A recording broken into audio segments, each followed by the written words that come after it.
I used to have nothing. Yes, Black Widow did sacrifice herself for her deadbeat psychopath boy toy about 9 months ago. Killing all these people isn't gonna bring your family back.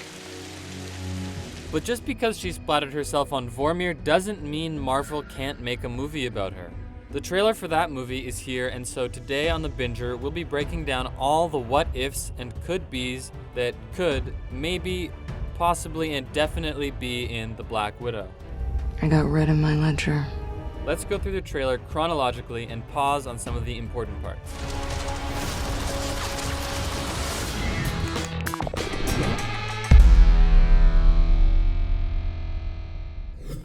Despite what it looks like, Black Widow will not be a sequel to Black Swan. See, I'm worried about the next act. Although when you start to think about it a little bit, Natalie Portman is already on Marvel's payroll, so... But the ballet is and always has been a central aspect of Natasha Romanoff's backstory. Before she was ever a secret agent or a world-saving martial artist, she disciplined her body by way of ballet, arguably the most elite, challenging form of physical expression there is. Maybe she'll be teaching the rest of the Avengers rondejams and pliés. ScarJo narrates a dreamy ballet sequence, saying, "I used to have nothing." Then it shows a younger version of Natasha, as evidenced by the bangs. She's standing beside a piano, probably in a ballet studio, pointing a gun out of the frame. Does she shoot a rival ballerina? It does sound kind of Black Swan-y. Okay, so she had nothing back then. But then I got this job, she says. This family. Cut to Hawkeye and Nick Fury. But unfortunately for Natasha, nothing lasts forever. Then comes a different but very familiar voice. It's the former Secretary of State, Thunderbolt Ross, the guy who may end up being Red Hulk. He seems to be addressing Black Widow when he says, "I heard you had to leave in a hurry."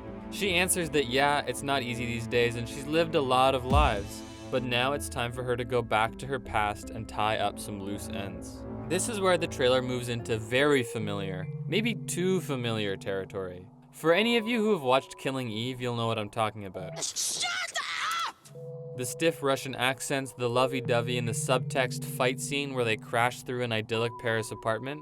Okay, this one is in Moscow, but it's a nice old place with high ceilings. The kind that, in a movie like this, is supposed to be the poor sister's dingy shoebox, but in real life it's a $3,000 a month palace.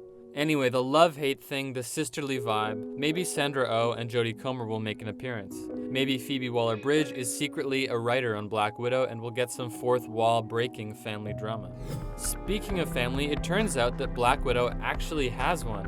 Despite Tony Stark's "do we even know if she had a family" comment, Natasha has two sisters here. Florence Pugh plays the one with the nice apartment, and Rachel Weisz plays the cynical one, which is her specialty.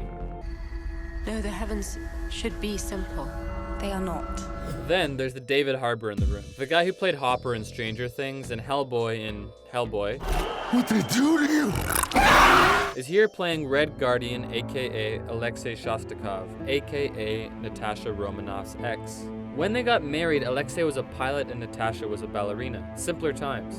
But then the KGB wanted to turn them both into super soldiers, and so they faked Alexei's death and secretly turned him into the communist version of Captain America. Heartbroken, Natasha throws herself into her work and becomes a very good spy.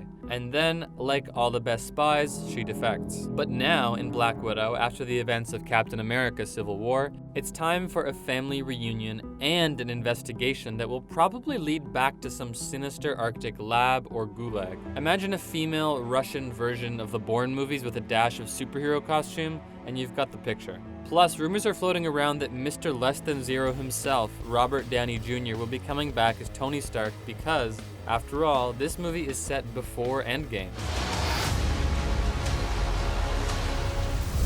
Anyway, are you excited for the big screen adaptation of Killing Eve? Do you think Phoebe Waller-Bridge will keep her momentum going? Okay, but seriously, will this be an interesting Marvel departure? Leave us a comment and let us know, but before you go, don't forget to subscribe to The Binger.